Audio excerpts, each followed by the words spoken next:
Adolf Hitler ha alcanzado el cenit de su poder. Ha conquistado Europa.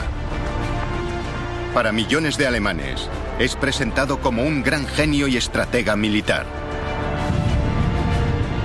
Sin embargo, el pueblo alemán está a punto de descubrir que lo que le han contado es una sarta de mentiras. Esta es la historia de cómo la realidad empieza a filtrarse a través de la maquinaria de propaganda nazi. De cómo Hitler comete el mayor error militar de su carrera. Y de cómo, escondido en su guarida, su liderazgo empieza a desmoronarse.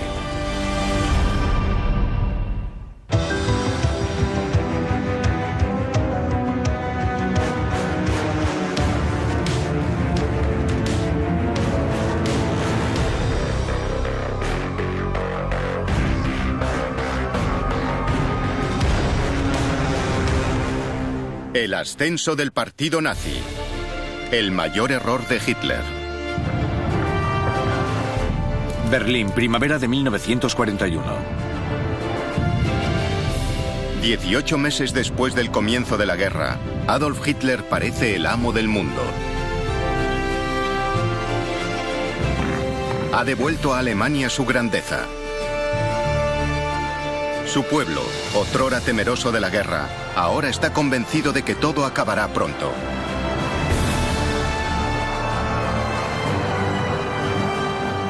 Aparenta ser un gran líder guerrero que obtiene todas esas victorias sin los graves padecimientos que su pueblo recuerda de la Primera Guerra Mundial. Tras él, el pueblo alemán cree que hay un partido nazi brillante y unido bajo su liderazgo. Pero entonces, esa fachada empieza a agrietarse. 10 de mayo de 1941.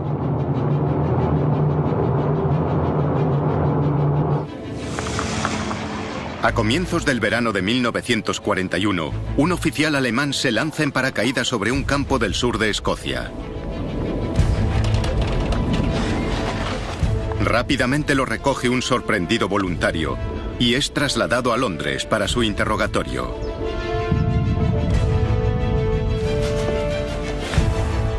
Al principio nadie cree su historia. Pero entonces se descubre un hecho extraordinario. El paracaidista no es otro que el segundo del Führer y el compañero más antiguo de Hitler, Rudolf Hess.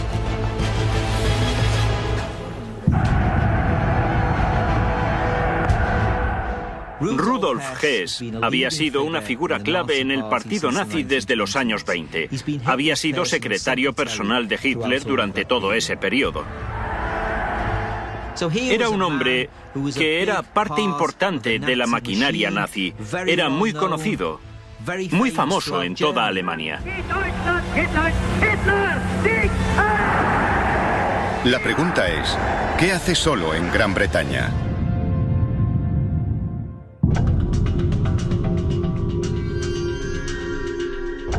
Hess es confinado en la Torre de Londres. A medida que el interrogatorio avanza, relata a los agentes británicos que ha venido en misión secreta, solo, para negociar la paz con Gran Bretaña. Los británicos están anonadados. El desconcierto entre las autoridades británicas es generalizado. Cuantos más detalles conocen, más parece la misión de un lunático. Pero entonces emerge una historia mucho más reveladora. La misión privada de Hess no busca en absoluto la paz. Su mayor preocupación es que, en la lucha interna por el liderazgo nazi, está perdiendo su posición como confidente y aliado más íntimo de Hitler. Creía que si podía llevar a buen puerto este golpe de estado diplomático, recuperaría su imagen e importancia dentro de la jerarquía nazi. Es una locura. Pero lo más importante es la primera señal pública de que el liderazgo nazi dista mucho de estar unido. sino que es un galimatías de rivalidades y luchas intestinas. Aquello reveló que había algo podrido en la cúpula del partido nazi.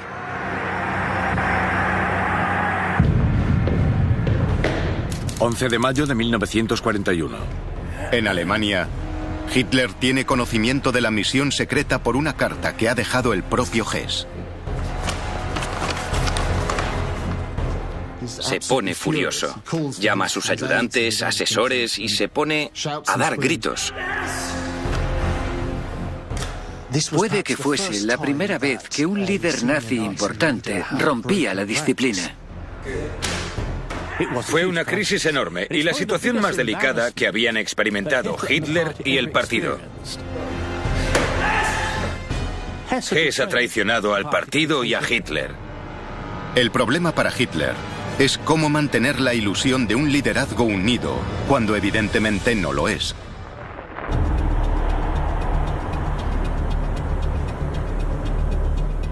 La tarea de endulzar la historia para la opinión pública alemana recae en Joseph Goebbels, ministro de propaganda de Hitler. Goebbels es uno de los colegas más capacitados y de mayor confianza del Führer. Si hay un problema, Goebbels lo solucionará. Si hay un problema, Goebbels lo reformulará. Si hay un problema, Goebbels es el hombre a quien acudir. Desde el estallido de la guerra, desde su ministerio de propaganda en Berlín, Goebbels ha ejercido un control total sobre la prensa alemana.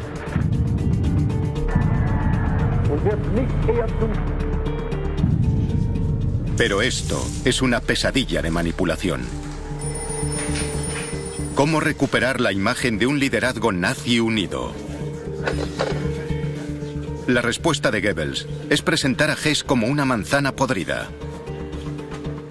Goebbels afrontó la deserción de Rudolf Hess sencillamente presentándolo como un hombre que había perdido el juicio debido a la presión a la que estaba sometido, diciendo que su compromiso se había visto afectado por la tensión. Es una respuesta que a muchos alemanes les cuesta aceptar. Aquello no cayó muy bien entre la opinión pública alemana, que se preguntó, si la mano derecha del Führer está loco, ¿por qué sigue en su puesto?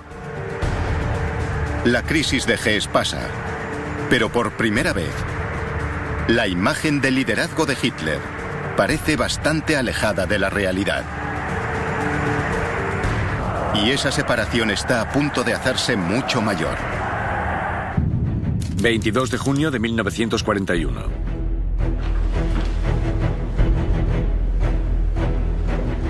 En el verano de 1941, Hitler hace lo que siempre ha prometido. Invade Rusia.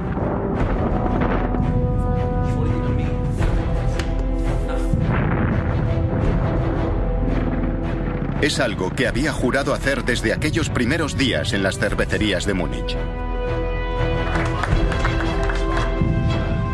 Para el Führer alemán, es el enfrentamiento final con su mayor enemigo, el comunismo.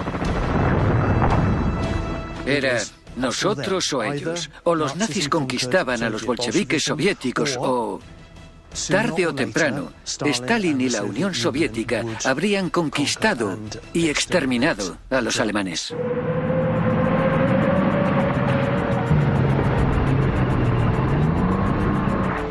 Cuando las tropas alemanas marchan sobre Rusia, Hitler cumple también un punto más sobre el que había escrito en Mein Kampf 16 años antes. Está ganando Lebensraum. Conquista territorios ocupados por razas a las que los nazis consideran inferiores, para que el pueblo alemán disfrute de espacio vital extra. Quería espacio, no en el oeste, que estaba cerrado, sino en el este eslavo. Esa zona habitada por seres vagamente humanos, que no merecían una compasión especial.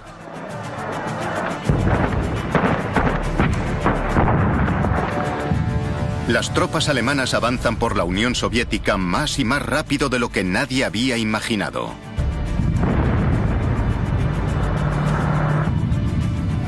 En pocas semanas se han adentrado centenares de kilómetros en territorio soviético. El ejército rojo se desmorona. Hacen más de 1,5 millones de prisioneros de guerra soviéticos. Parece que Hitler va a ganar la guerra. La Operación Barbarroja, como es llamada, parece haber tenido un éxito extraordinario.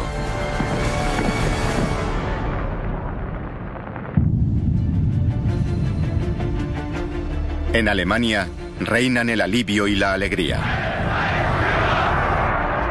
La posición de Hitler como gran líder, socavada brevemente por el asunto Hess, vuelve a recuperarse. A ojos del pueblo germano, parece que el Führer está consiguiendo la guerra corta que siempre ha prometido. El comunismo será derrotado en semanas. En otoño de 1941, Hitler pronuncia un discurso. Dice que Rusia ha sido destruida y que nunca volverá a levantarse. Cree que ha ganado la guerra.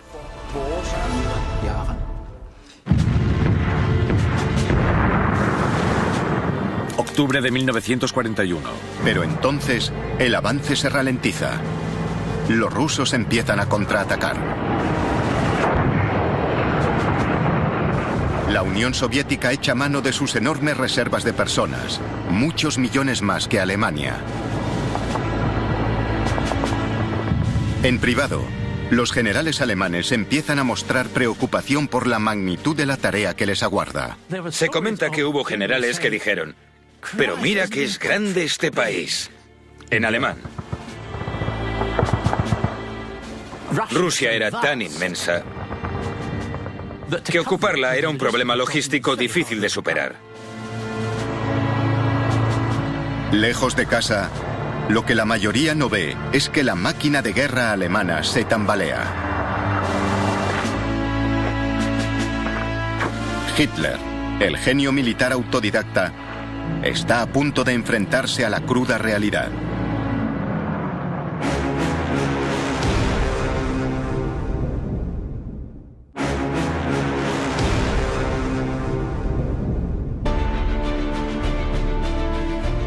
Adolf Hitler ha prometido a su pueblo una guerra corta.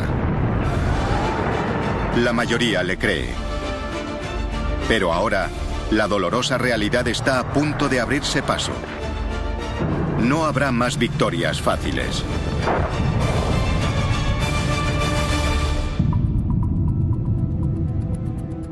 Berlín, otoño de 1941. En el alto mando alemán, los generales de Hitler planean el siguiente movimiento en la guerra contra la Unión Soviética. Muchos están seriamente alarmados ante la tarea que les aguarda. Pero Hitler no les escucha, sino que les convoca cada día para exigirles que sigan avanzando.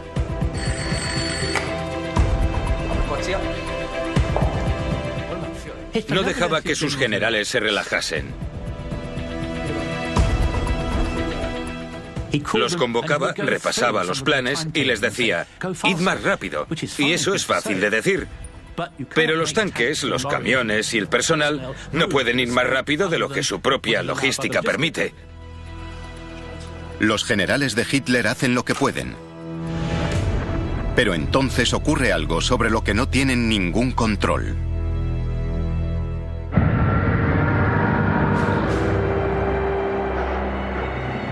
Frente Oriental, invierno 1941. El invierno ruso ha llegado. Las temperaturas caen hasta los 35 grados bajo cero. En las afueras de Moscú, la tierra se congela hasta 1,5 metros de profundidad. No se podía orinar al aire libre. El combustible se congelaba en las máquinas. La maquinaria de guerra alemana se congelaba. Y no solo se congelaba, se moría de hambre. Lo mejor que tenían para comer era un trozo de carne de caballo cruda, porque no se podía cocinar, dado que el humo revelaría la posición a los rusos que estaban al acecho. Ante unas condiciones tan terribles, el ejército alemán que avanza hacia Moscú se ve obligado a una retirada táctica.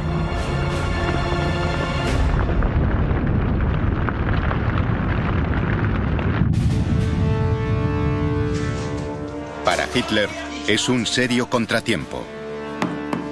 Ha prometido al pueblo alemán que conquistaría la Unión Soviética en 6 semanas. Y han pasado ya más de 5 meses. ¿Cómo mantener su promesa de una guerra rápida cuando la realidad es tan diferente?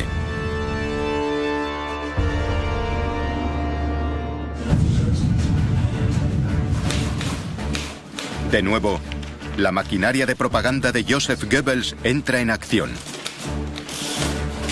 ¿Su solución? Mentir, simplemente. Lanza una ofensiva propagandística.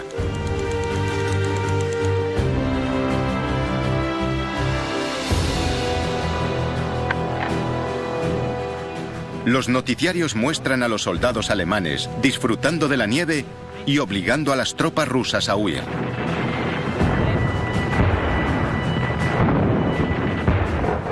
Goebbels se aseguraba de que los noticiarios conmovedores y emocionantes fuesen componente habitual de la dieta de los cinéfilos alemanes.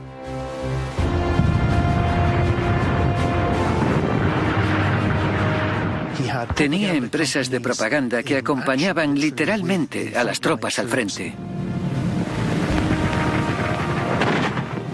Y urgía constantemente a sus equipos de propaganda a acercarse lo más posible para conseguir las imágenes más emocionantes.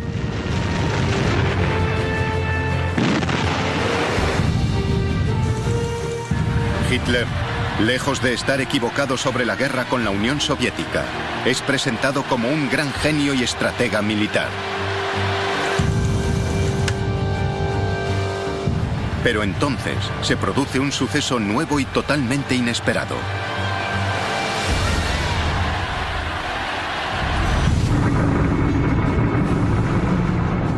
Océano Pacífico, 7 de diciembre de 1941.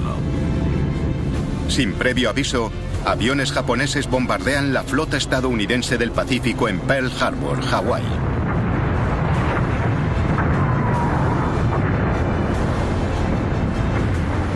Al día siguiente, los Estados Unidos declaran la guerra a Japón. Desde este ataque ruin y sin provocación, existe un estado de guerra entre los Estados Unidos y el Imperio japonés.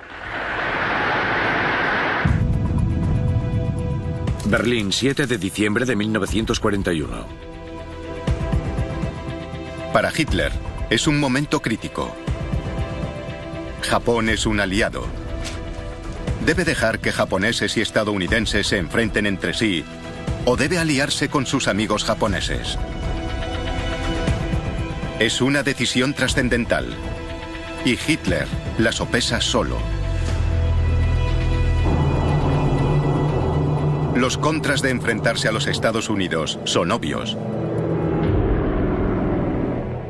Estados Unidos era una potencia económica, una especie de gigante dormido, y él sabía que disponía de enormes recursos económicos que, si se convertían en recursos militares, podrían afectar a su capacidad para ganar la Segunda Guerra Mundial.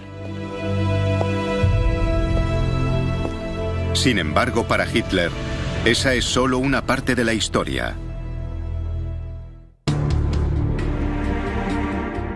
A medida que sopesa la situación, surgen también razones contundentes para apoyar a Japón. Ambos países tienen un acuerdo para respaldarse. Hay muchas posibilidades de que las fuerzas japonesas contengan a los Estados Unidos en el Pacífico y eviten que apoyen a Gran Bretaña en el frente occidental. Pero por encima de todo, Hitler cree que a los estadounidenses les falta lo que tienen los alemanes: valor para luchar. Hitler despreciaba a los Estados Unidos por completo. Los consideraba un crisol racial mestizo, lleno de hispanos, judíos y sin ningún valor racial. Los consideraba decadentes. Y creía que aceptarían sus condiciones, que dejarían a Alemania el control de Europa y a Japón el control del Pacífico. Finalmente, tras una brevísima consulta, Hitler toma una decisión. 11 de diciembre de 1941. 4 días después del ataque a Pearl Harbor, se dirige al Parlamento alemán. Alemania declara la guerra a los Estados Unidos. Lo extraordinario de ir a la guerra contra los Estados Unidos en 1941 es la ligereza con la que se tomó. Hitler no lo pensó durante demasiado tiempo. Hay sorpresa entre los diputados, pero son todos nazis, y él les explica que no pueden esperar a que los acontecimientos los atropellen. Debían tomar la iniciativa. Estados Unidos se veía muy lejano, un lugar que no podía hacer mucho daño a Alemania. Es una decisión de gran magnitud, y sin embargo Hitler la ha tomado casi unilateralmente. Pasará a la historia como su mayor error.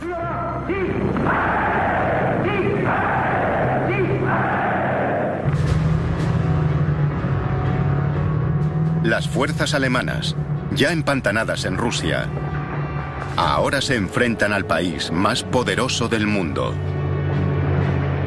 Alemania está a punto de sufrir una serie de golpes demoledores que destrozarán la imagen de Hitler como gran líder mundial y transformarán la guerra.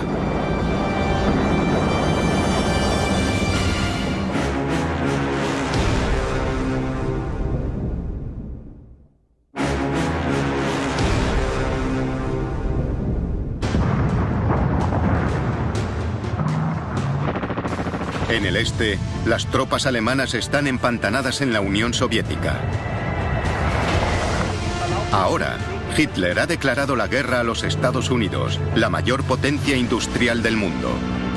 El pueblo alemán sigue teniendo una fe absoluta en su líder. Pero eso está a punto de cambiar.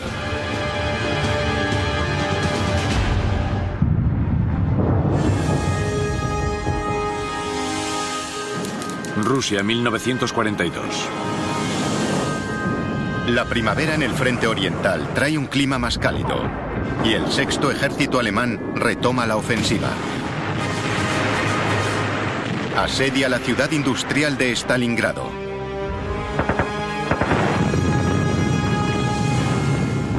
Los defensores soviéticos están acorralados en una diminuta franja de terreno a orillas del río Volga. Decenas de miles de personas sufren una muerte brutal.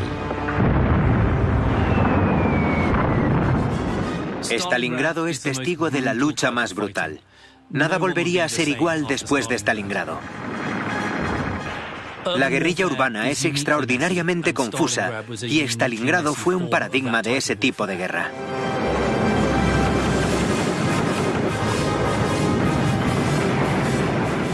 Alemania parece tener la victoria a su alcance. Pero entonces, la batalla cambia.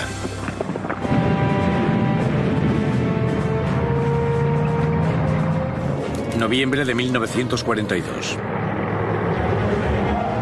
En una brillante serie de movimientos por los flancos, los rusos se lanzan sobre las líneas alemanas desde el norte y el sur. Se encuentran al oeste de la ciudad y rodean completamente a los alemanes.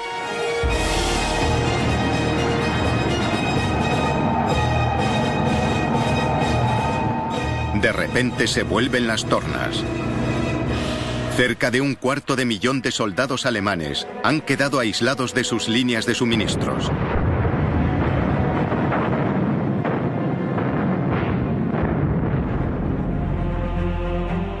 Los alemanes empiezan a notar la escasez de todo, desde municiones hasta comida.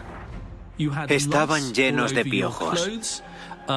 Tenían que comer y beber lo poco que tenían junto a las heces de sus camaradas, porque si intentaban salir para ir a las letrinas, les disparaban los francotiradores rusos desde los tejados. La situación es insostenible. Lo único que salvará a los alemanes es una retirada táctica. Este de Polonia, 1942.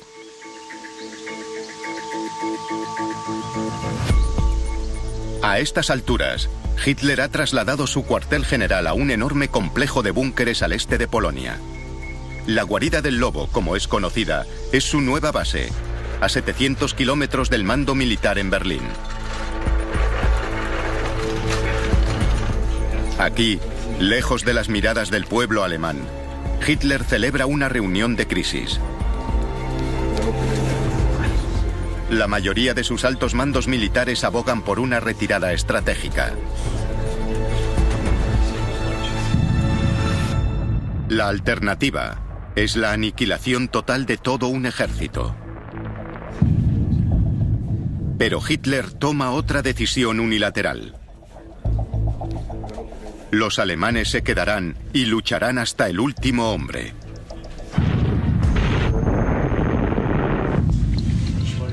El Führer no aprobará una retirada. Los buenos nazis, la Wehrmacht no se retira, gana avanzando.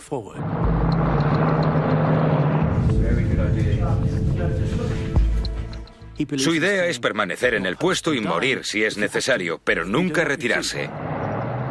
Absurdo estratégicamente, absurdo militarmente. Para sus generales, esto solo llevará al desastre. Pero un hombre ve una oportunidad.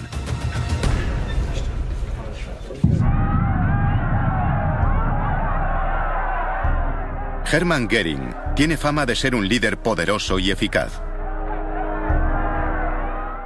Hermann Göring había sido un piloto capaz y valiente en la Primera Guerra Mundial, condecorado por sus méritos.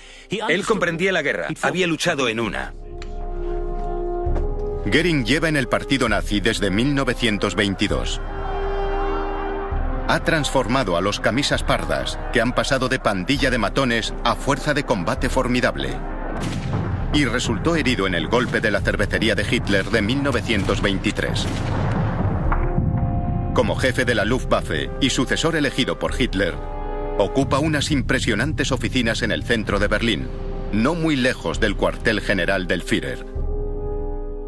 Hitler tenía una gran fe, una fe justificable, en Göring. Sus políticas, sus estrategias parecían funcionar. Había convertido a la Luftwaffe en una fuerza poderosa que proporcionó los medios para la Blitzkrieg y proporcionó los medios para atacar al enemigo. Su fuerza aérea había resultado decisiva en la conquista de buena parte de Europa. Demostró ser un comandante muy capacitado, uno de los mejores de la Segunda Guerra Mundial. Es un hombre al que Hitler ha aprendido a respetar.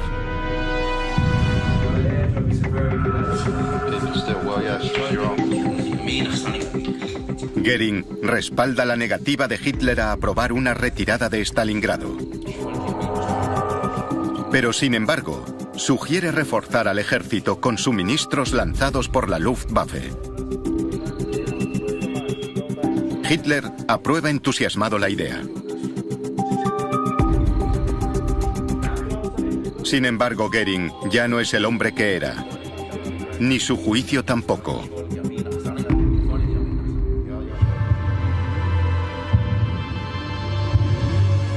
El hombre al que el pueblo alemán cree un comandante poderoso, en realidad es un drogadicto.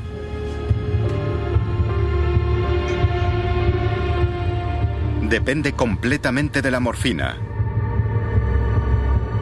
Ha cambiado su comportamiento y nublado su mente. Hermann Göring, al comienzo de su carrera, había sido un hombre inteligente y capaz, pero ahora había caído en la indolencia y la apatía. Göring ya no es ni un comandante militar eficaz, ni un buen juez de la situación militar.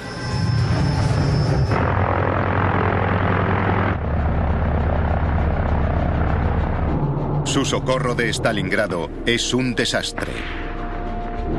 No dispone de aviones ni combustible. La prometida ayuda aérea se convierte en una farsa. Los cálculos estimaban unas 800 toneladas diarias para mantener el suministro a los soldados. La realidad fue que solo consiguieron llevar unas 100 toneladas al día. Un soldado escribe a casa: vivimos con una hogaza de pan para 8 y un cazo de agua caliente.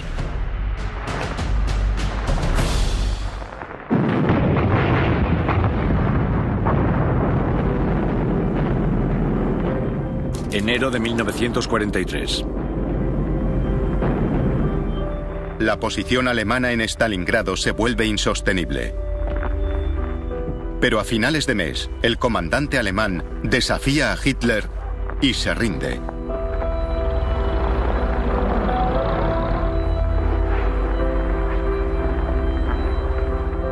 Casi 100.000 soldados alemanes son hechos prisioneros, entre ellos 24 generales.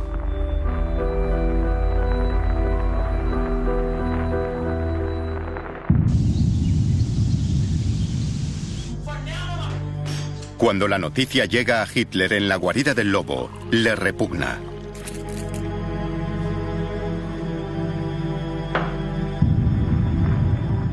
Es una catástrofe tan grande que será imposible ocultarla al pueblo alemán.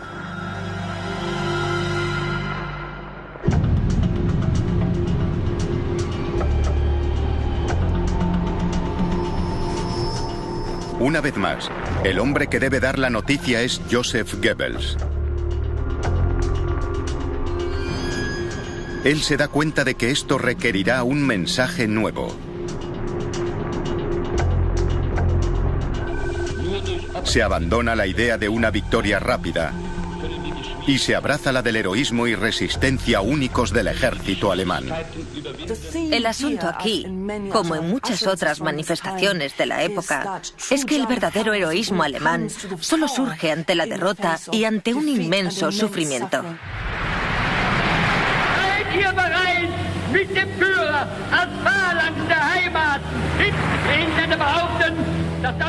Goebbels expone su nueva línea en un discurso que muchos consideran el momento culminante de su carrera. Bajo una gran pancarta en la que reza "Guerra total, guerra corta", Goebbels habla ante 14.000 incondicionales que le admiran y le vitorean.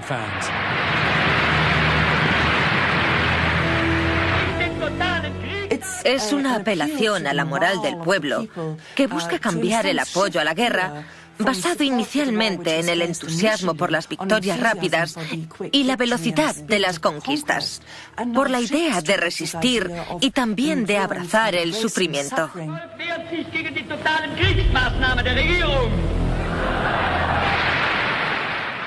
Y hacia el final del discurso diserta sobre 10 preguntas retóricas que exigen un cada vez más categórico sí del público. ¿Queréis una guerra total? Y todos gritan ¡sí! Y entonces pregunta, ¿queréis una guerra total más radical y brutal incluso de lo imaginable? Y todos dicen ¡sí! ¡Claro que sí!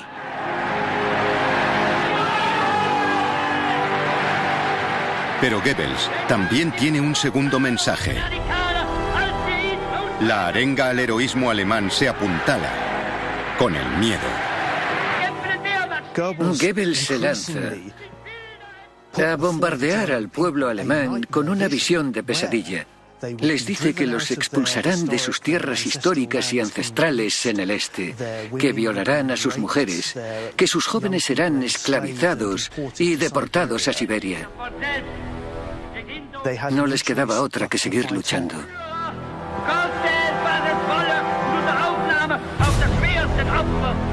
Al principio, el nuevo mensaje parece funcionar.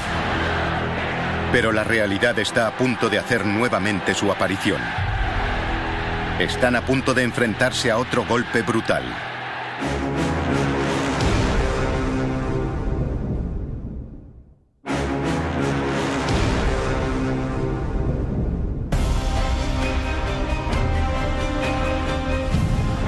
En la primavera de 1943, Hitler y Goebbels se enfrentan a uno de los momentos más duros de sus carreras.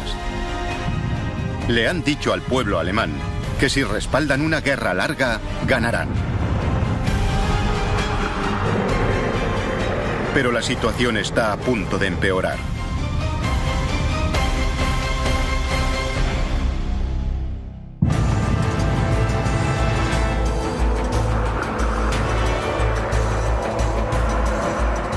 Durante 18 meses, los Estados Unidos han estado enviando tropas y armamento al otro lado del Atlántico. El país con la industria más poderosa del mundo está en pie de guerra.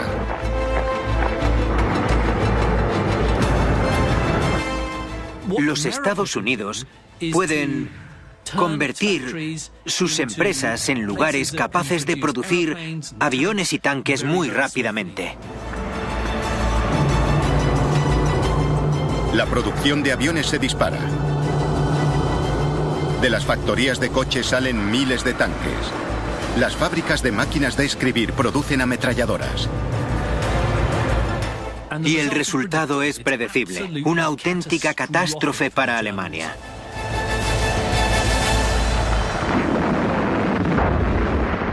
Junio de 1943. A comienzos del verano, las tropas estadounidenses se unen a las británicas en el combate contra las alemanas en el norte de África. Un mes después, los aliados cruzan el Mediterráneo e invaden Italia. Y eso es un shock para muchos militares alemanes, conscientes de que la guerra contra los Estados Unidos se vuelve contra los intereses alemanes. Los Estados Unidos, tachados en su momento por Hitler de decadentes, atacan Italia. Pocas semanas después, el líder fascista italiano Benito Mussolini es derrocado en un levantamiento popular. Alemania pierde a su aliado más importante en Europa. Los nuevos líderes italianos hablan de rendición. Ahora queda claro el inmenso disparate de la declaración de guerra de Hitler a los Estados Unidos.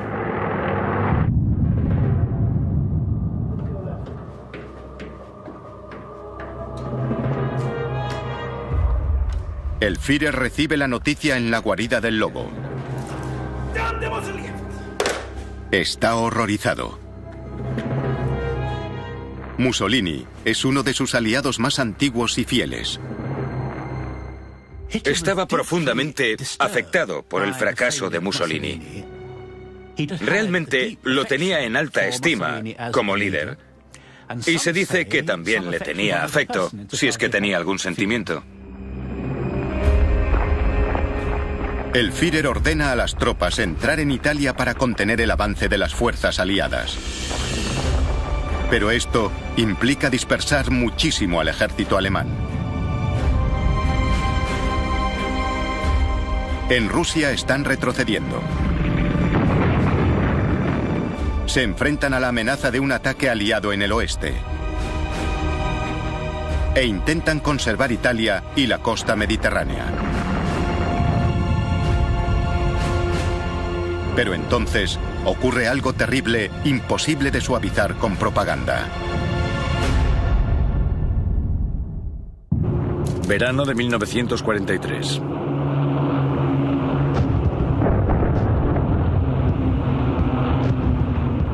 Desde el cielo alemán, los aviones aliados bombardean las ciudades del país día y noche. El bombardeo de Alemania escaló hacia algo mucho más serio a comienzos de 1943. Y a partir de ahí y hasta el final de la guerra, se convirtió en un auténtico horror nocturno habitual en las ciudades alemanas. En agosto de ese año, Hamburgo, una de las ciudades industriales más importantes de Alemania, queda arrasada bajo una tormenta de fuego. Mueren al menos 40.000 personas.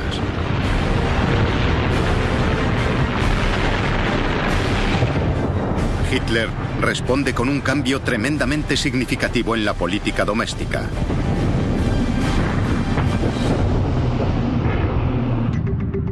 ...20 de agosto de 1943. Ese verano, Hitler nombra a Heinrich Himmler, el temido líder de las SS, ministro del Interior.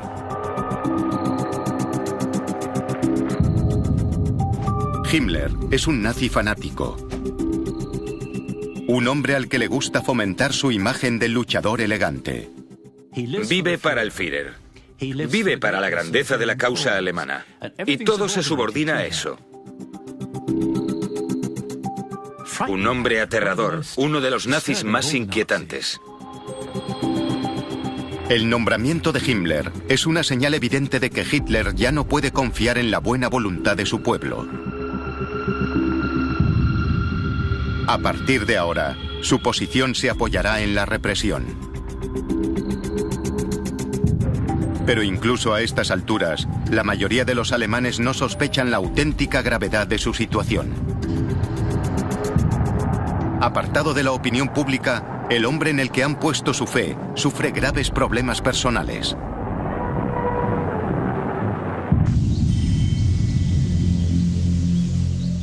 El Führer se había retirado casi por completo a su búnker en la guarida del Lobo, en el este de Polonia. Simplemente se ve incapaz de aceptar la realidad de la situación. Los alemanes observan que hace tiempo que Hitler no se deja ver. Hay ciertos acontecimientos clave a los que solía acudir, como el Día del Héroe, un homenaje a los caídos, y al que ese año Hitler no asiste. Eso se comentó mucho.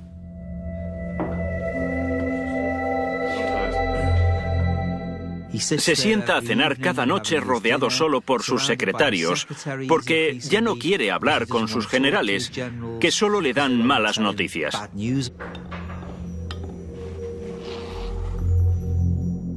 Él aún no ha cumplido los 55 años, pero parece un hombre que se mueve más despacio. No es el Hitler que era. Ha perdido la energía. Sale a dar largos paseos con su perro. Camina encorvado. Empieza a tener temblores. Puede que tuviese Parkinson. Hitler ya solo acepta la compañía de dos personas. Una es su novia, Eva Braun. Telefonea a Eva Braun todos los días, algo que nunca había hecho antes, para buscar consuelo en su conversación. La otra es su médico personal. Theodor Morell le administra grandes cantidades de antidepresivos y narcóticos caseros. No solo son potentes y nocivos por separado, sino que además toma muchos diferentes. Por ejemplo, toma testovirón, tempidón, un barbitúrico en supositorios, toma Simpatol, toma Quadronox, que es un sedante, y toma Orquicrin, Optalidón, que es un analgésico. Tomaba también algo llamado Obstinol para tratar el estreñimiento crónico agudo. Sin embargo, el pueblo alemán no tiene la menor sospecha de que Hitler no es ni la sombra de lo que era. Su posición siempre ha dependido de su éxito a la hora de ocultar la espantosa realidad de su régimen. Pero ahora está perdiendo la guerra. Es inevitable que el pueblo alemán empiece a despertar y vea la verdad. Y algunos, por fin, se rebelarán.